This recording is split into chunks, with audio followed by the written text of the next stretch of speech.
Okay, welcome to Cubs and Culture. I know it's been a while, 2-3 weeks. Spring training's been pretty much good. Probably the big news in baseball is there's been a whole series of rule changes. Coming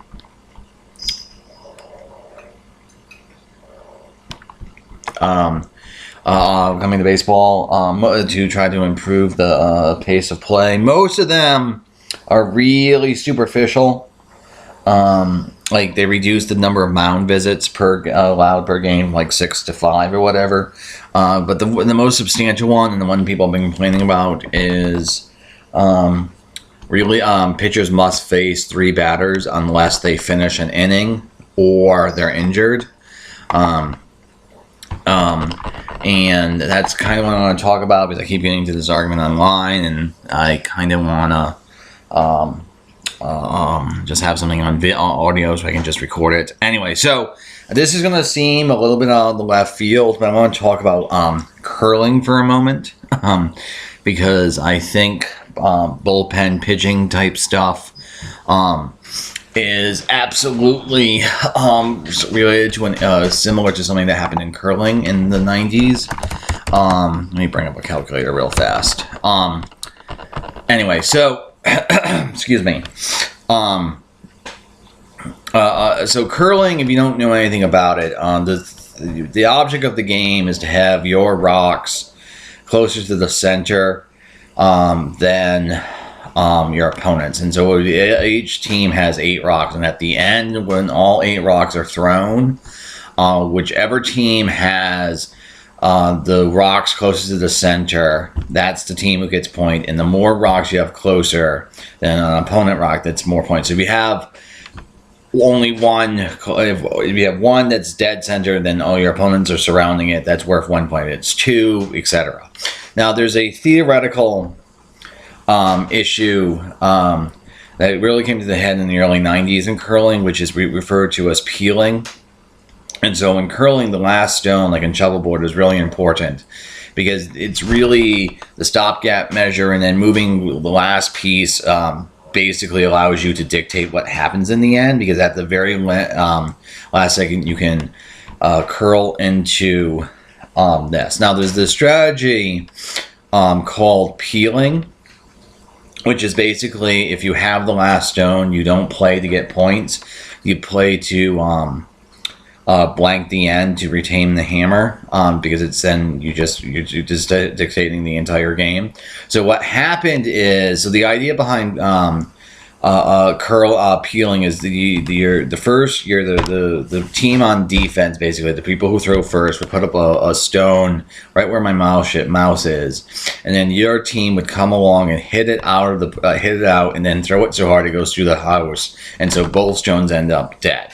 And then the next time the team puts up another guard, it's called a guard, another stone right here, then you come along and you hit it a little bit off to the side so it goes out of play, and then it's far enough that your stone doesn't end up in the house, which just goes all the way through back. Now this strategy of peeling, and then eventually you just end up blanking the end, and if you keep doing that the entire time, all you have to do is the very last second is do a basic draw to get to the center of the house, and then you win the game by a point. This strategy is so theoretically effective that if 2 teams are equally matched in doing this strategy, whoever wins the coin flip for the hammer first every single time will win the game. And that didn't quite happen in practical reality. But it got close to it in the late 80s, early 90s, and at one point there was a tournament where something like 40% of the games were they just peeled the entire time, and then they became so unwatchable from a spectator point of view, and then it became so just monotonous and mechanical from participating, they pretty much immediately banned peeling as a strategy by requiring that, if I don't quite know the exact dimension, but if you're past a little bit past this hog line in front of the house, if you have a stone there, you cannot touch it for the first 4 stones thrown, and that basically makes peeling impossible. in terms of an overall strategy. They're now actually experimenting with requiring 5 stones thrown before you can start peeling stuff out of the free guard zone. And so that's the thing. The sport was in essence ruined for a couple of years, curling, because the strategy got too freaking effective. And the reason why I bring it up is I think bullpenning and the use of perfectly matching reliever to batter is something like peeling, that it's so utterly effective that it's ultimately just sort of strangling the sport. And I think this is going to come, and it comes across really quite clearly, and then just in terms of the overall length. Now, I've talked about this before. Pace isn't just length, but if you actually just look at length, this is on Baseball Reference. So in 1936, the average game was 2 hours and 7 minutes, and prior to that, in like 1911, it was basically 2 hours. So back in the day, it hovered around 2 hours. Now, and it has been increasing ever since.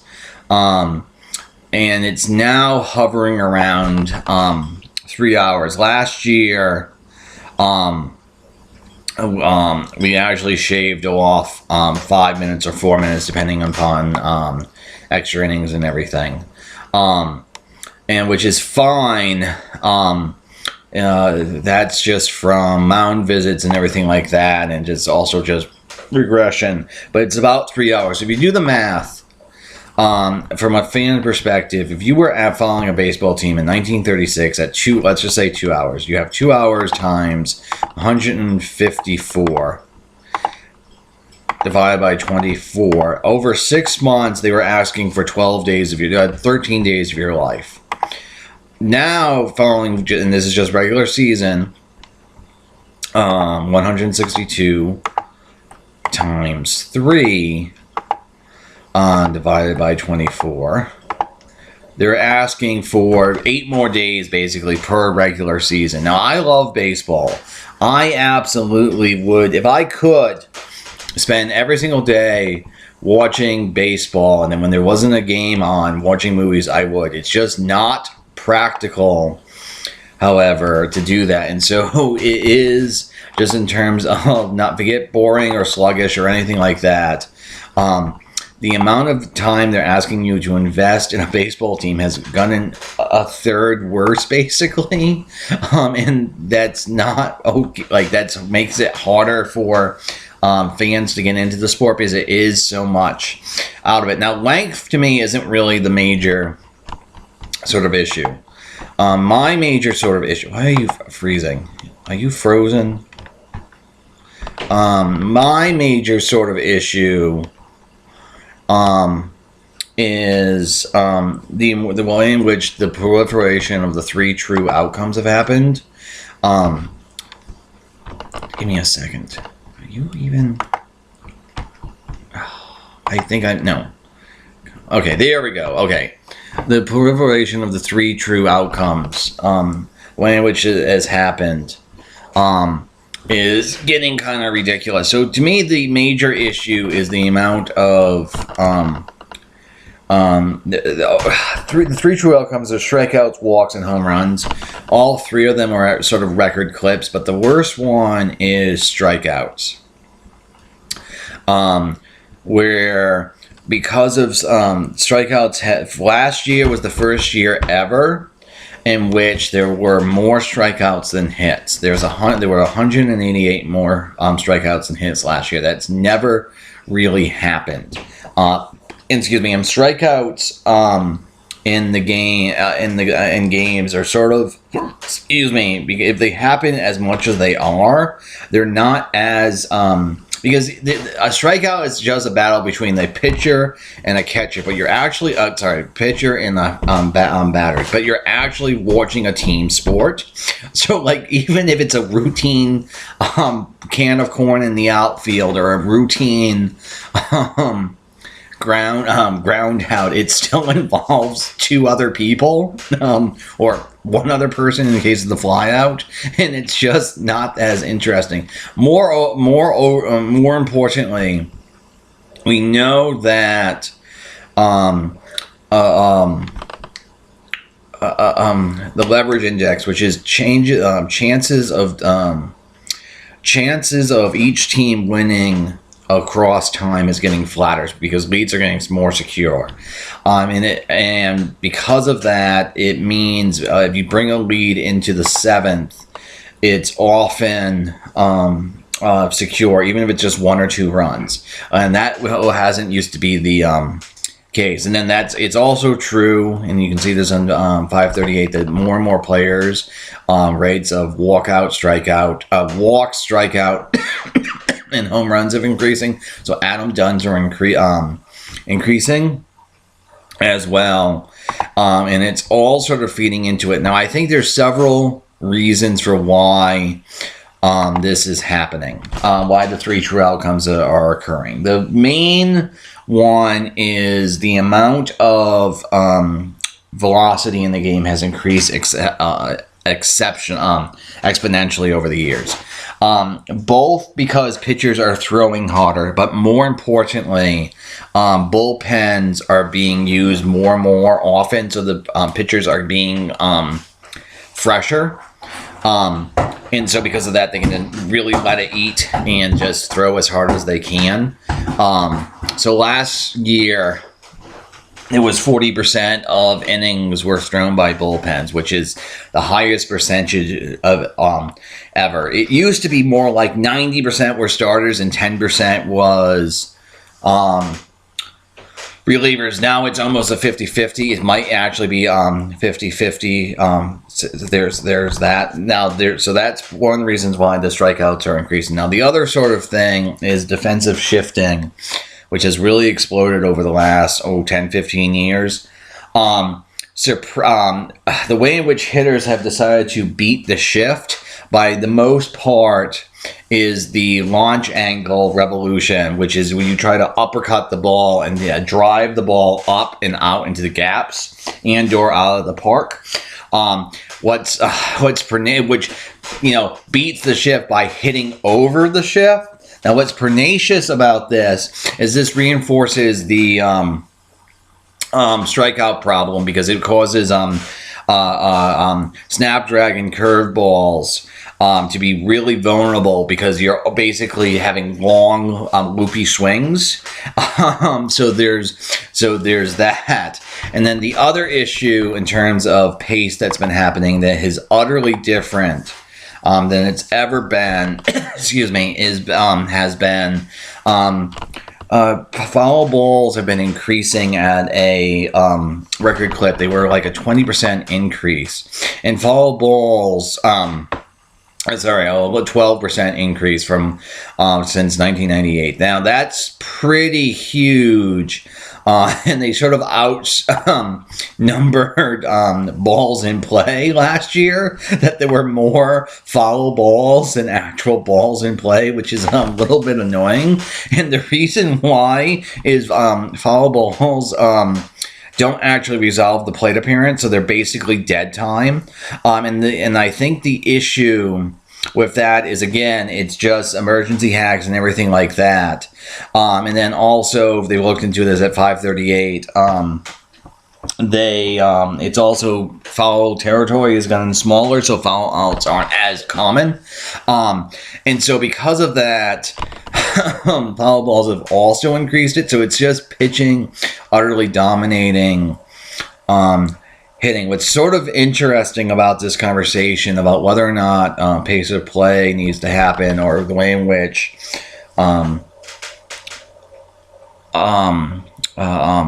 needing to readjust the game is, of course, it's not the only time in history. Famously, in 1970 or 1969, the year after the year of the pitcher with Bob Gibson, they lowered the mound, which gave hitters a fighting chance. And then also sort of the other way, because foul balls are also batters just being really locked in, being persnickety. Yeah, back in the 1800s, the actual, you know how the first two foul balls count as strikes. The third one does not. It's just a foul ball. That wasn't the rule. Way back in the day, if you hit the foul ball, it was not a ball or a strike. It was a foul ball.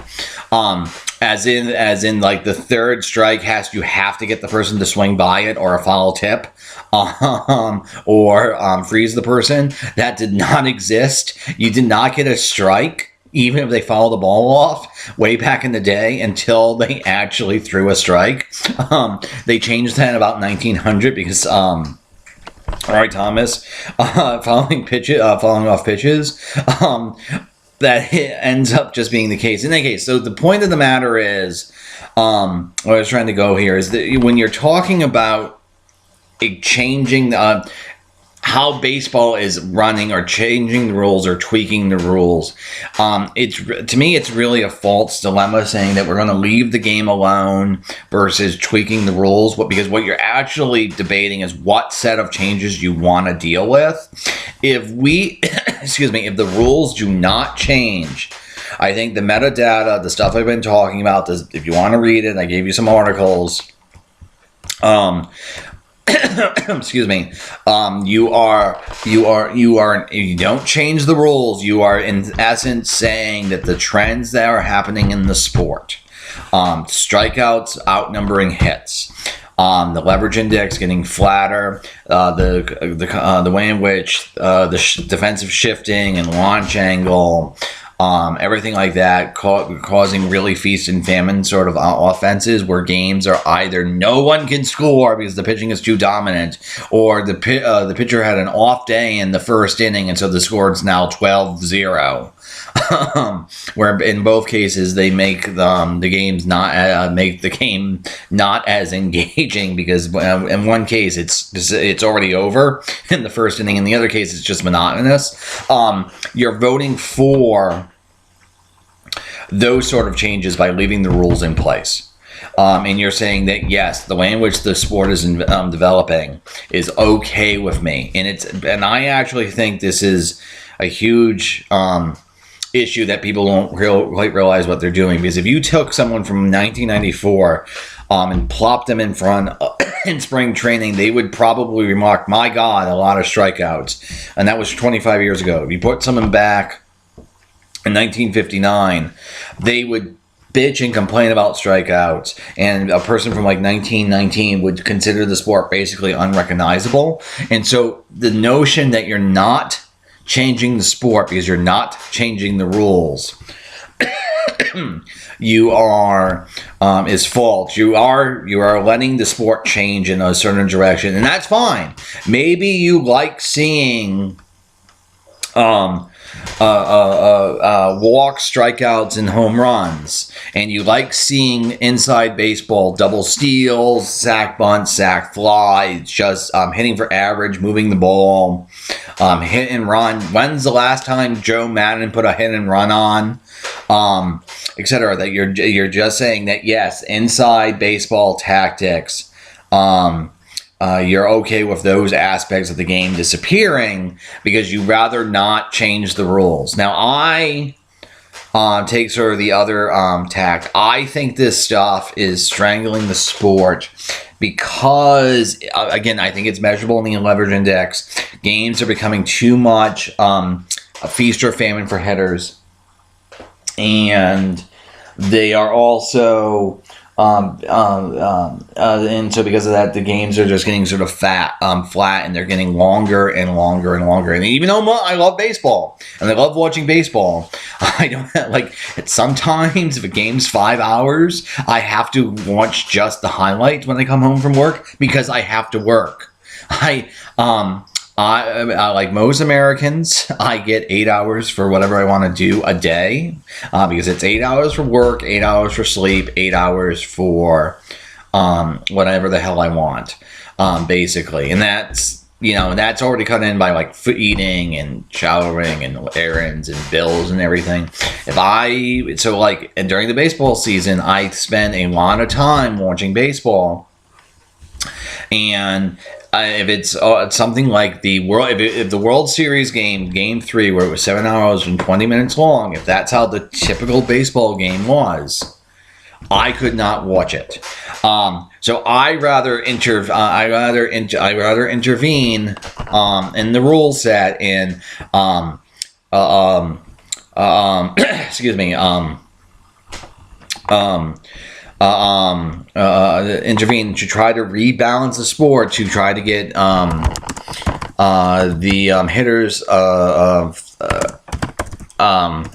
hitters fighting much more of a fighting chance. Now, the other sort of thing about bullpenning,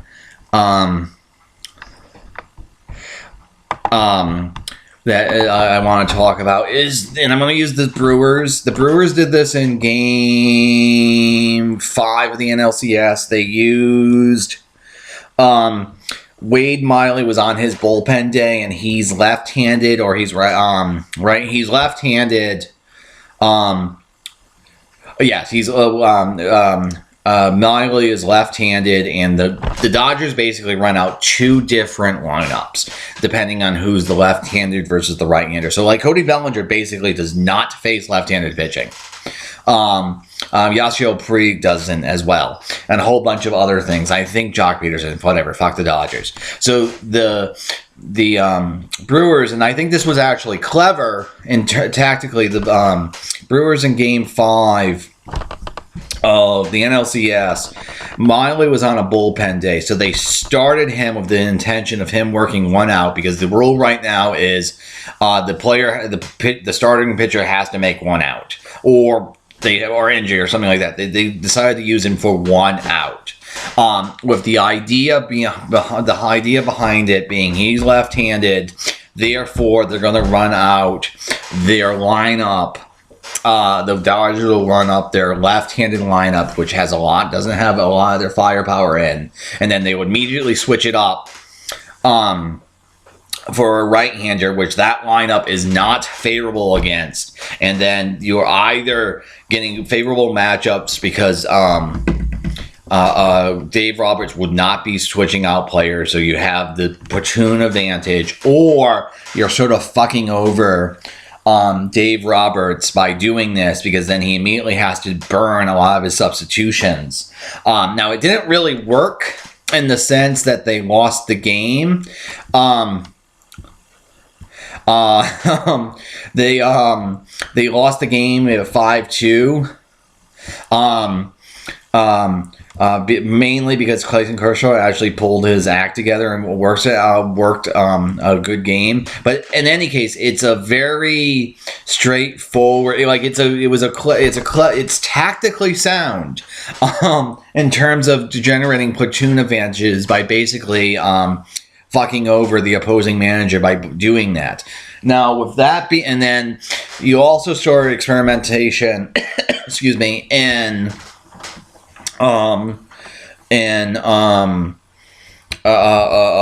with the opener in the A's and the Rays. And now the opener, that's the guy who comes in, pitches the first inning, and then the starter comes in, and then he pitches the next 6 or whatever. That sort of structure, the A's experimented back in the early 90s, and then way back in the day, they ran it for a couple of weeks. I think it was the Phillies. Any case, so this extreme sort of switcheroo that the Brewers did in NLCS 5 and then the opener, I don't know if it's baseball, when they formulated the rules, they ever thought people would do this. And to me, the Brewers thing, I think, is clever, and there's no reason tactically why you shouldn't necessarily do shit like this. But to me, it's kind of like King Kelly. King Kelly was a player back in the 1800s where he sort of famously sort of screwed over the opposing team by doing a substitution mid-play, because it was actually by how the rule was written that was legal. So he was sitting in the dugout, and he was like, a pop fly was coming towards him, so he was like, Kelly in for first base, and he gets up and catches the ball, which they immediately outlawed doing that the next day. The Brewers switcheroo kind of feels like that to me, though, even though it didn't work. And the Rays opener and the A's bullpen usage, they didn't fully work. But I think these sort of extreme pitching strategies would have continued, and that to me seems to be exploiting a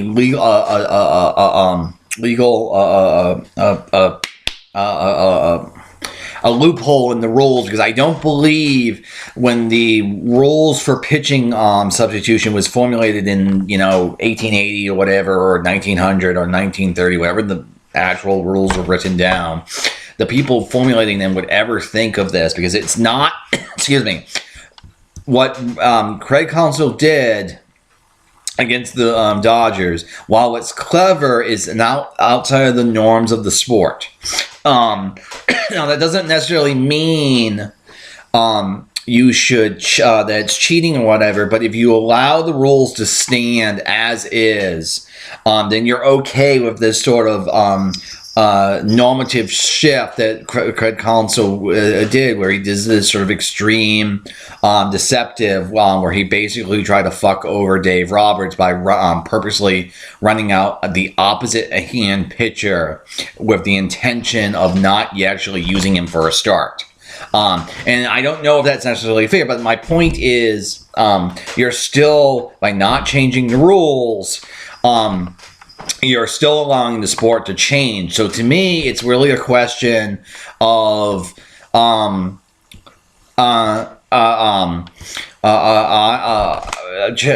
sort of changes you prefer. Now, here's the thing. I absolutely agree. Joe Madden doesn't like the rule. I'm sure most managers don't like the rule. Baseball, the rule being three, you must face three pitchers. The pitcher must face three batters. I understand why Joe Madden doesn't like the rule. It does hurt. So that switch rule that Craig Counsell did would not be allowed. He could still, in theory, do it for an inning.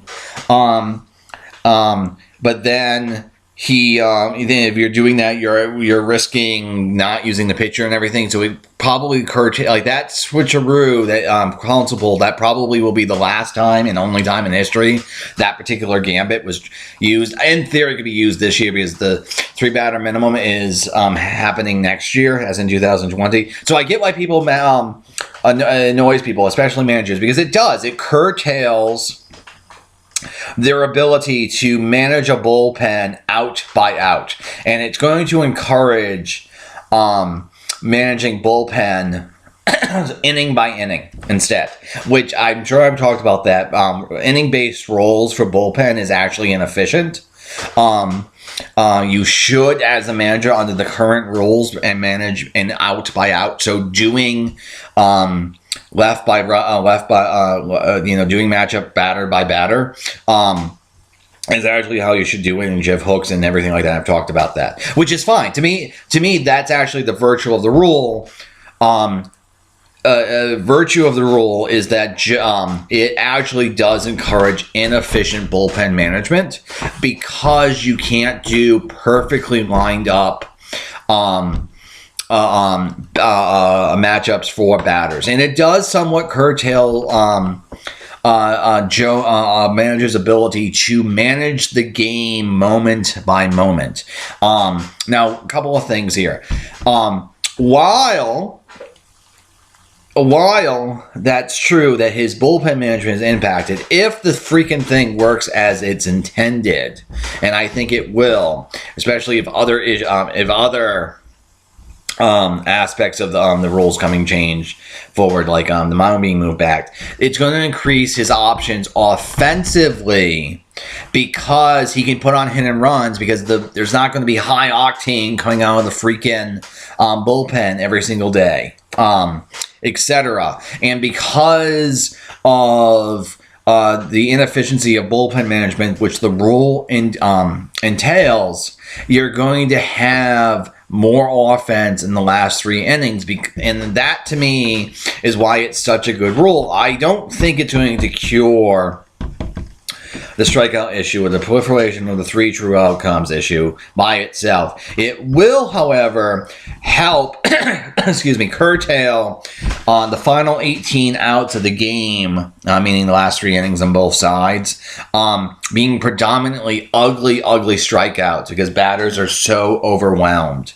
I cannot tell you how happy I am about this rule being in place. But in any case, even if you think the rule is a badly formed rule, or you need to make you can't just argue you're changing the rules, therefore it's a bad thing.